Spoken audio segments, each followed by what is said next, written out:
अस्सलाम वालेकुम। ग्रुप के तमाम मेंबरान भाई कैसे हो? ठीक हो? अच्छा, आज ये वो कार्ड ओपन हो रहे हैं जिनका पोर्टल पे ये आ रहा था कि आपका दाना में इंदिराज हो चुका है, तो उनके कार्ड अकाउंट जो है वो ओपन हो रहे हैं। ऐसा साथ पोर्टल पे भी उनकी पेमेंट शो हो रही है, तो अपने अपने कार्ड वेब पोर्टल पे चेक करते रहे।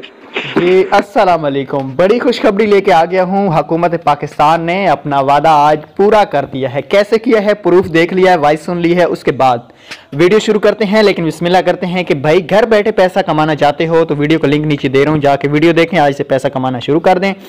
आज की वीडियो में खुशखबरी ये है कि जो कार्ड एक हफ्ता पहले मैंने वीडियो बनाई थी कि कार्ड अहल हो गए हैं, जिन कार्ड की अहलियत की जांच पड़ताल थी, फिर उनका स्टेटस ये आया था कि आपका डायनामिक रजिस्ट्री में इंदराज हो चुका है। आज से उनके अकाउंट ओपन शुरू हो गए हैं। आप लोगों को कैसे पता चलेगा? ना ही तो आपका कोई दफ्तर वाला दोस्त है, ना ही आपकी हेल्पलाइन से बात हो रही है, ना ही आपको कोई बताएगा। तो 8171 पोर्टल पे आप चेक करेंगे। अगर आपको 10,500 शो हो जाएंगे तो आपकी पेमेंट उसी टाइम अकाउंट में आ जाएगी। आप उसी टाइम कैंप साइट पे या जहां से भी पैसे मिल रहे होंगे आपको उसी टाइम पैसे मिल जाएंगे। हुकूमत ने अपना वादा पूरा किया।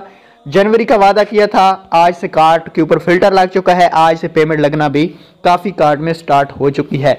मजीद जैसे ही हमारे पास कोई अच्छी खबर आएगी, अपडेट्स आएंगी, आप हमारे साथ जुड़ के रहें, आपके साथ शेयर की जाएंगी।